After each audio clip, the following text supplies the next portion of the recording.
Ya, selamat pagi anak-anak, selamat tahun baru. Harapan Miss di tahun yang baru ini kalian punya semangat yang lebih di dalam belajar dan harus lebih baik lagi prestasinya. Ingat kalau belajar itu bukan karena disuruh orang tua atau diawasi orang tua atau diawasi oleh guru, tapi ingatlah bahwa kamu belajar itu untuk kamu sendiri. Jadi kalau kamu punya cita-cita yang tinggi, maka kamu harus ingat, kamu harus belajar supaya kamu menjadi orang yang berhasil, kamu bisa mencapai cita-cita kamu. Nah, hari ini topik kita di tahun yang ajaran baru ini topik yang baru ya. Topik berbicara tentang Pitagoras ya. Apa itu Pitagoras? Bahkan siapa itu Pitagoras? Sudah disajikan di slide pembelajaran kita hari ini. Kamu bisa baca supaya kamu kenal gimana sih sejarahnya Pitagoras itu, oke?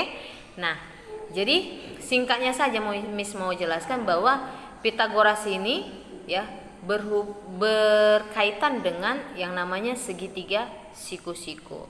Nah, pertemuan yang pertama ini kita akan belajar bagaimana kita menemukan teorema Pitagoras ya, teorema Pitagoras. Jadi, mari kita mengikuti pembelajaran dengan baik. Kamu boleh memperhatikan video pembelajaran yang Miss buat. Kamu juga boleh memperhatikan PowerPoint yang Miss sudah buat. Supaya apa? Supaya kamu mengerti dan memahami materi tentang teorema Pitagoras. Dan kalau kamu bisa memahami ya penemuan teorema Pitagoras ini, Miss yakin kamu nggak perlu capek-capek menghafal rumus teorema Pitagoras. Atau kalau kamu misalnya dikasih suatu masalah, kamu nggak berkutat kepada satu rumus ya. Tapi kamu bisa mengembangkannya. Kenapa? Karena kamu boleh serius memahami penemuan teorema Pitagoras ini. Oke, mari kita lanjutkan pembelajaran kita. Jadi sebenarnya anakku ada begitu banyak metode di dalam menemukan teorema Pitagoras ya, ada banyak metode menemukan teorema Pitagoras. Jadi Miss akan coba memaparkan kepada kamu. Jadi Miss harap kamu bisa memahaminya. Nah, mula-mula oke. Nah, mula-mula kamu gambarkan ya, gambarkan seperti ini segitiga siku-siku. Oke, kamu gambarkan segitiga siku-siku ya, bagian alasnya ini ada 8 kotak. Oke, bagian alasnya ini ada 8 kotak, bagian tingginya ada 6 kotak ya. Jadi tolong gambar di buku berpetak ya. Jadi ini 8 kotak, ini 6 kotak. Lalu kamu hubungkan. Oke, kamu hubungkan. Jadi membentuk dia segitiga siku-siku. Nah, selanjutnya apa yang mau kita kerjakan, Miss? Nah, selanjutnya coba kamu tarik ya. Coba kamu tarik titik yang ini ya ke sini. Oke, seperti ini. Jadi membentuk garis miring. Oke, membentuk garis miring. Nah, garis miring dalam matematika itu dikatakan hipotenusa. Oke, hipotenusa. Kamu tarik garis ini. Nah, sekarang nakku, kamu ukur ini. Kamu ukur berapa senti ini? Berapa senti? Lalu kamu buat ya. Kamu buat dia sepanjang ukurannya tadi. Hipotenusanya misalnya tadi hipotenusanya 5 cm. Maka kamu buat ya. Kamu buat kamu hitung berapa kotak kira-kira kalau dia 5 cm. Seperti ini, Miss sudah buat. Nah, lalu apa? Lalu kamu lekatkan dia. Gitu ya, kamu lekatkan dia seperti ini. Oke, kamu lekatkan dia sehingga kamu tahu ya berapa kotak panjangnya ini. Oke ya, kamu tahu jadinya nanti berapa kotak panjangnya ini. Kalau kamu menghitung gini kan agak kesulitan ya, hitung berapa kotak ininya. Kalau ini kan enak dia menghitungnya. Kalau dia bentuknya gini mendatar seperti ini kan enak ya menghitungnya. Berapa kotak? Ini 8 kotak, ini 6 kotak. Nah, kita hitung jadinya ini. Yang ini ada berapa kotak? Nah, kalau Miss buat dia ada 10 kotak. Berarti nanti yang ini ya panjang sisi miring hipotenusanya adalah 10 satuan atau 10 kotak. Oke. Nah, selanjutnya apa yang mau kita buat? Langkah selanjutnya, oke, kita mau menggambarkan gambar persegi ya. Kita mau gambar persegi pada tiap-tiap sisi. Oke. Jadi di bagian alas nih, kalau persegi itu kan ukurannya kan sama ya, ukurannya sama. Jadi kalau bagian alasnya ada 8 kotak, kamu gambarkan persegi dengan luas 8 kali 8, 64. Jadi di sini 8, ke bawah kamu tulis 8 panjangnya, baru gambar persegi. Kemudian ini kan 6. Maka kamu gambar ke samping juga sepanjang 6 kotak, 6 satuan. Nah, yang ini kamu juga gambarkan persegi. Berapa kotak tadi? 10. Oke. Jadi gambarnya nanti kira-kira seperti ini, nakku. Jadi ini dia 8 kotak ya, 8 ke kanan, 8 ke bawah. Yang ini 6 ke kiri, 6 ke atas. Nah, ini 10. Oke, jadi gambarnya nanti seperti ini. Lalu apa lagi yang mau kita buat, Miss? Oke, langkah selanjutnya yang mau kita buat adalah kita bagi bagian bawah, kita hitung di sini berapa kotak dia. Ya, jadi kamu hitung dulu berapa luasnya. Ya, kamu hitung ini berapa kotak, berapa luasnya. Ya, katakanlah ini A, ini B. A kuadrat, B kuadrat. Oke, A kuadrat, B kuadrat. Nah, kamu hitung ini berapa kotak, ini berapa kotak, yang ini tadi berapa kotak? Yes, 10 kotak ya. Nah, kamu hitung berapa luasnya masing-masing. Nah, selanjutnya bagian yang A ini kita potong atau kita bagi menjadi 4 bagian. Oke, kita potong atau kita bagi menjadi 4 bagian dan nantinya akan kita tempel di sini. Oke, kita tempel nanti di sini. Jadi kita mau cek, kita mau praktekkan ini dipotong 4 bagian, kemudian potongan yang di sini sama potongan yang B ini akan kita tempel di sini. Nah, Miss sudah buat nih. Ya. Yang untuk bagian A Miss sudah buat. Jadi potongannya itu ada ini. Ini potongan yang pertama. Oke. Ini potongan yang kedua.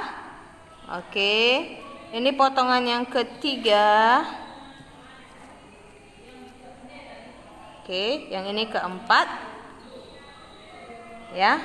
Dan yang ini bagian B-nya tadi. Bagian B-nya dipotong utuh ya, jangan dibagi-bagi lagi. Oke. Nah, ini semua kamu tempel ke bagian C. Iya. Jadi ini C ya, ini C.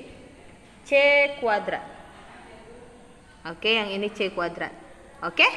Nah, saya akan coba tempel, nanti kamu bisa perhatikan cara menempelnya. Oke? Nah, kita lanjutkan ya, Nak. Jadi ini tadi kan yang sudah kita gambar, kemudian bagian sisi-sisinya sudah saya gunting yang bagian B. Jadi ini bagian B ya. Ini yang bagian B kuadrat. Bagian A itu sudah Miss potong-potong. Nih ya. Ada 4 potong. Nih. Nah, sekarang mau ditempel di C. Ini kan tadi persegi untuk yang C ya. Kita mau tempel ya, hasilnya apakah potongan-potongan ini bisa menutup seluruh bagian persegi C. Lalu saya pasangkan seperti ini. Kemudian yang ini saya masukkan ke sini. Oke.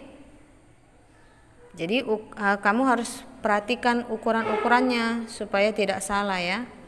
Kemudian ini seperti ini ya, kemudian ini seperti ini. Nah, jadi ini nanti kamu tempelkan. Kalau dia sudah menyatu, berarti artinya apa dari sini kita lihat? Artinya kalau digabungkan bagian persegi A, nih yang 4 potong ini bagian persegi A dengan bagian B, itu kalau digabungkan berarti sama luasnya dengan persegi yang C ini tadi, ya. Sama luasnya dengan persegi yang C. Sehingga apa? Sehingga kita bisa dapat simpulkan bahwa ya C itu, jadi inilah rumus Pitagorasnya, bahwa C itu, C kuadrat itu sama dengan persegi yang A kuadrat ditambah dengan persegi yang B kuadrat. Oke, kita tes, benar nggak sama? C kuadrat tadi ada berapa kotak? Ada 10 kotak, berarti 10 kuadrat. Yang A berapa kotak tadi? Ada 8 kotak, berarti 8 kuadrat. Yang B ada 6 kotak, berarti 6 kuadrat. Lihat ya, hasilnya sama nggak? 10 kuadrat, 10 kali 10, 100.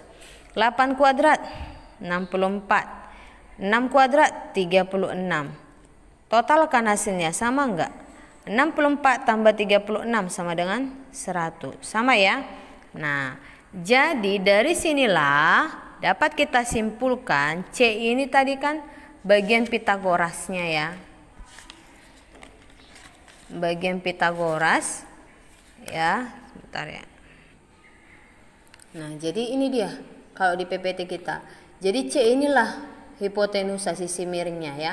Jadi hipotenusa ini hasilnya ya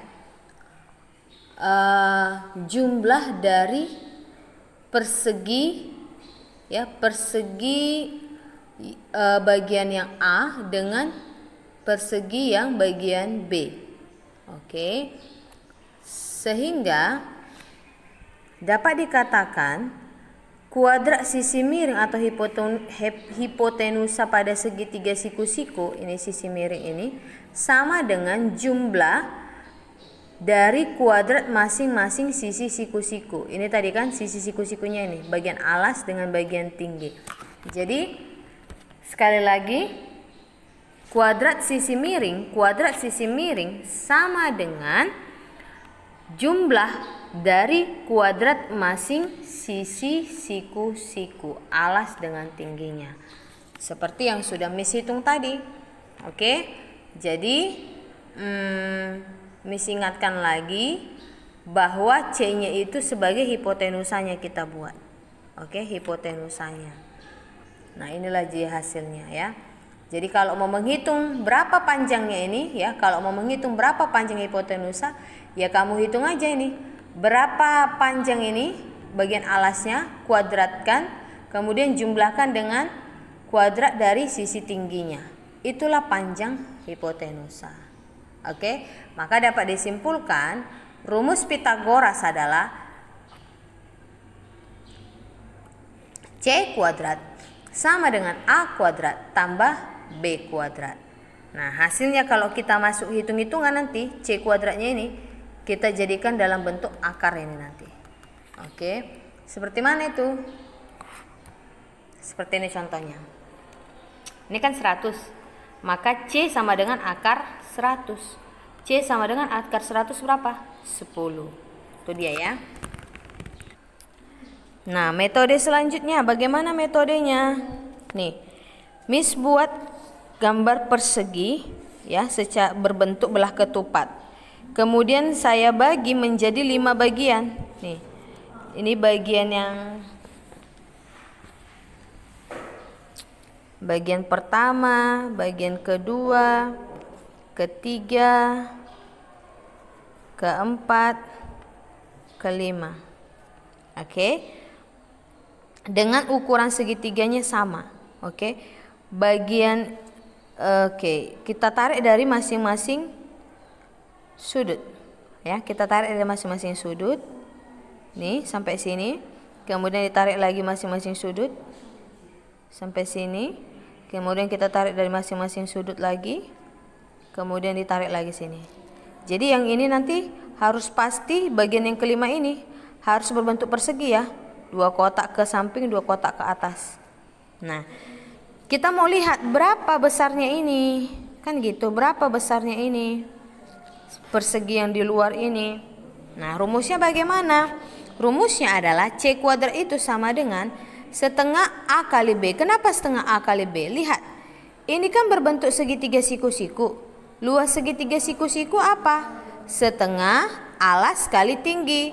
Alas kali tinggi A kali B. Oke. Nah, ada berapa banyak?